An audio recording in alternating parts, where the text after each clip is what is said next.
Hoje temos a exposição do nosso amigo Edson Araújo, do Centro Espírita Seara dos Pobres de Laguna, e o tema é Sempre Melhor. Por favor.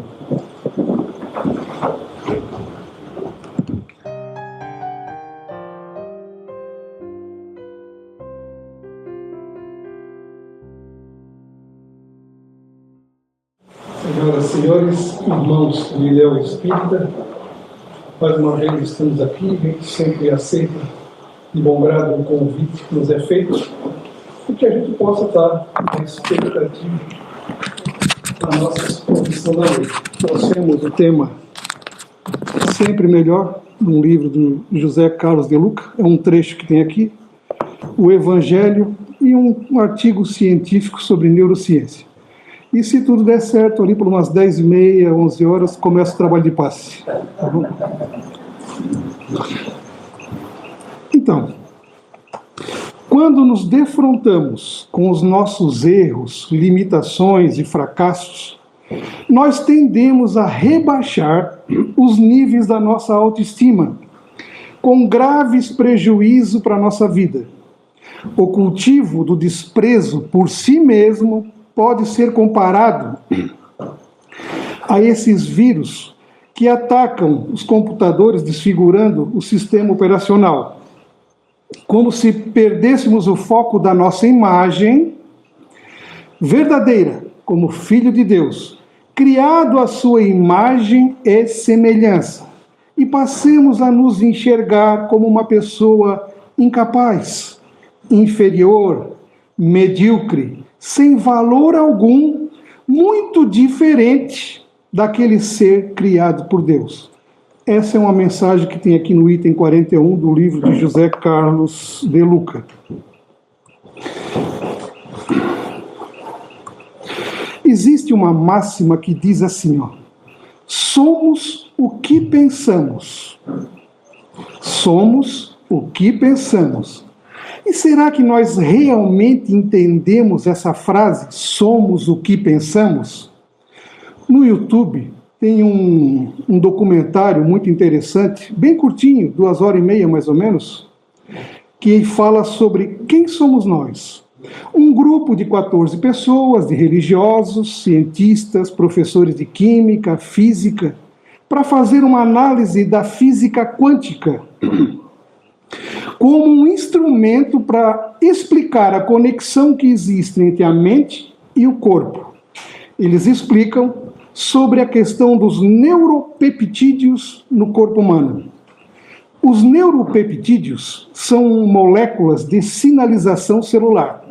Eles desempenham um papel muito legal no sistema nervoso central. Antigamente, pensava-se que esses neuropeptídeos atuavam apenas na questão do cérebro, do sistema nervoso. E com as experiências, com as descobertas dos últimos anos, não ficou restrito somente ao cérebro, mas ao trato gastrointestinal e ao sistema endócrino. Essas células nervosas, esses neuropeptídeos, eles atuam como um mensageiro químico. Uma informação vai passando para outra, vai passando para outro, até chegar no seu destino, sempre atuando na fase, no corpo e na questão fisiológica. Então, essas células são alimentadas por esses mensageiros, e você vai alimentando aquilo. É onde surgem os vícios, tanto aquele o bom quanto o ruim. A neurocientista americana Candice Pert disse que esses neuropeptídeos são receptores, a chave para entender a conexão entre mente e o corpo. Eles estão conectados e com as emoções podem se manifestar pelo corpo inteiro, para satisfazer uma necessidade química do nosso corpo, das nossas células que já estão viciadas. Vou dar um exemplo. Vamos pegar o exemplo da mágoa. a partir do momento que eu estou magoado ou ressentido com alguém, esses neuropeptídeos ligados à questão da mágoa começam a percorrer o meu corpo. São exclusivos da mágoa, são produzidos pelo ressentimento, pela mágoa, e eles começam a andar por esse corpo. Nós vamos liberando, e toda vez que eu libero esse pensamento, esse sentimento de mágoa, ela gera uma outra célula, que eles chamam de célula-mãe, ou célula-filha, ou célula-irmã. Célula-filha e célula-irmã. E ela vai se alimentando da mágoa. Quanto mais mágoa, mais ela se alimenta, e ela vai se reproduzindo. No Evangelho, lá no capítulo dos bem-aventurados, os aflitos, tem um item, melancolia. Alguns dizem que foram os primeiros relatos sobre a depressão escrita na face da terra. Eu vou ler um trechinho do Evangelho, porque o texto é um pouco maior, e ali diz assim, no item melancolia: Sabeis porque às vezes uma vaga tristeza se apodera dos vossos corações e vos leva a considerar a vida amarga. É que vosso espírito, aspirando à felicidade e à liberdade, se esgota, jungindo ao corpo que lhe serve de prisão. Em vãos esforços para sair dele, reconhecendo inúteis esses esforços, cai no desânimo. E como o corpo lhe sofre a influência, toma-vos a lassidão, o abatimento, uma espécie de apatia, e vos julgueis infelizes. Aí continua o texto, né? Foi um texto passado pelo espírito de François Geneve, na Sociedade Espírita de Bordeaux. Então, mágoa, orgulho, são os vícios de drogas lícitas e ilícitas, o álcool, a pornografia, os pensamentos suicida, o ansioso, o depressivo e as demais doenças. Para cada tipo de pensamento desse, para cada comportamento, existem células ou neuropeptídeos que vão agir em cima daquele teu pensamento, daquela tua conduta, daquele jeito de ser teu. E ele ativa o mecanismo do vício. Então, o neuropeptídeo começa a correr. Eu sou uma pessoa agressiva, vamos dizer assim. Esse neuropeptídeo da agressividade, ele começa a correr o corpo. E, de repente, ele chega no estômago, na ardência. Porque quando a gente está irritado, quando a gente está meio, é o estômago que arde primeiro. E aí esse neuropeptídeo, ele se começa a parar ali, onde tem essa ardência no estômago. Por quê? Porque a minha agressividade, a primeira coisa que estoura vai ser no estômago. E aí todo o meu pensamento, meu jeito de ser agressivo, eu só vejo filme desse jeito, a minha conversa é agressiva, eu não levo desaforo para casa, o meu jeito de ser é estar sempre com o pé embaixo, e aí o meu estômago começa a pagar a conta. Esses neuropeptídeos formados no meu jeito de ser, na minha conduta, começa a se instalar ali. Vamos pegar o exemplo de um cacho de uva, para ver se a gente contextualiza melhor. Há o cacho de uva, e esse neuropeptídeo é como você colocasse um baguinho de uva naquele cacho.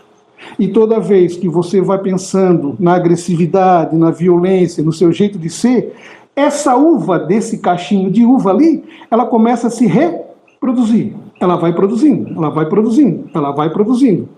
Até chegar uma hora que o meu corpo não aguenta mais. Ele estoura numa úlcera ou num outro problema qualquer. E aí ele começa a sentir as dores, vai num médico, assim, eu sou agressivo, eu sou uma pessoa muito agitada, nervosa, qualquer coisinha eu estouro. Pois é, há uma úlcera nervosa no estômago, nós vamos ter que tratá-la. E aí o médico dá o tratamento, começa a entrar com medicamento e ele corta o efeito e ele passa, entre aspas, acertar no sentido de vou me acalmar, vou ficar mais calmo, ficar mais tranquilo. Ele tenta mudar esse comportamento dele que está gerando agressividade, problemas de saúde de ordem física. Toda vez que ele pensar no outro lado, de que tem que se acalmar, ele vai buscar a oração, ele vai buscar o medicamento, ele começa também a desenvolver outros neuropeptídeos saudáveis, que vai fazer o quê? Com que ele vai crescendo, até suplantar aqueles que já estão lá formados. E aí ele passa, adotando uma nova vida, melhorar a sua qualidade de vida fisicamente. Mas ele tem que liberar, ele tem que mudar a forma pensante para que aquela situação da agressividade dê lugar para uma pessoa mais calma, mais paciente. E como é que se sai dessa situação? Quando os neuropeptídeos começam a formar esses cachos de agressividade, o mesmo exemplo serve para as drogas, bebida. Toda vez que eu manifesto algo, eu gero neuropeptídeos para aquilo. Eu estou com uma coceirinha no braço. Aquela coceirinha, dependendo do teu jeito de ser, começa a fazer uma ferida maior. Porque o teu pensamento desequilibrado está produzindo algo contra ti. E aí a doença começa a se manifestar. Então, os estudos de neurociência sobre os neuropeptídeos, eles estão ligados diretamente às pesquisas da nossa forma pensante, de como nós lidamos com o nosso comportamento e o nosso jeito de ser no nosso dia a dia. Então, toda vez que eu tenho um desequilíbrio de alguma ordem, eu gero um problema contra o meu próprio corpo físico. E para eu sair disso, eu tenho que primeiro procurar um médico, porque o problema é no corpo físico. Eu tenho que procurar um psiquiatra, porque é um médico que vai receitar algo para o corpo físico. Vai me prescrever algo para o físico, porque é o meu físico que está se arrebentando. E aí eu tenho que mudar a postura em relação ao meu jeito de ser, ao meu comportamento, adotando posturas positivas para que gere situações positivas e de bem-estar para mim. E aí eu indo no médico, ele prescreve através do medicamento um tratamento. Eu seguindo esse tratamento, eu paro com aquela influência negativa que está gerando aqueles neuropeptídeos que está me deixando desconfortável fisicamente. Eu elimino? Não. Eu não elimino. Eu só vou superar aquela dificuldade quando as coisas boas virarem hábito, saudáveis no meu dia a dia. Aquilo não vai se perder, ela vai se neutralizar, ela vai acabar murchando, sem utilidade alguma. Mas eu vou ter que aumentar os neuropeptídeos bons para que eu anule aquela colônia ou aquele cacho de uva negativo e eu possa produzir coisas boas.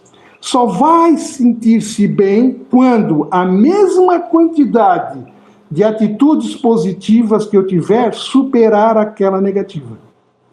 Até eu chegar lá, é onde começam as influências espirituais. Enquanto nós estamos ladeira abaixo, com problemas, não vai ter muito espírito que te ajude ali não, porque você já está com uma condição extremamente desequilibrada. Então não vai ter espírito que te atrapalhe, já está se auto-obsidiando, você já está se autodepreciando.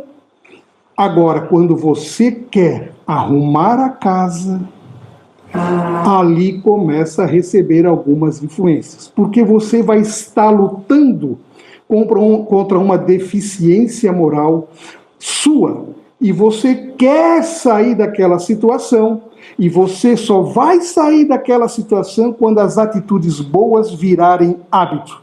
Aí aquela vai ficar lá, nunca mais vai se abrir. É o que se espera.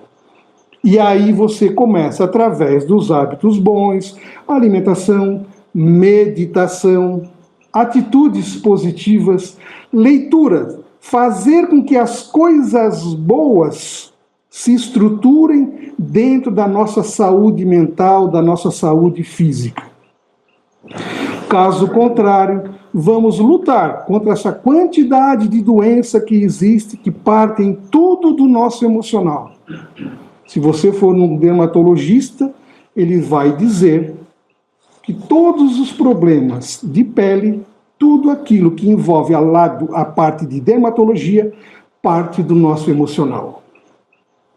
Psoríase, vitiligo, alergias, queda de cabelo, queda de unha e tantas outras coisas. Tudo parte do emocional.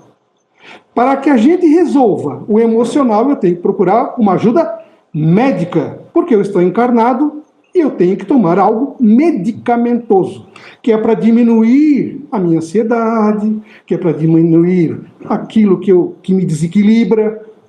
Isso são atitudes que nós devemos tomar.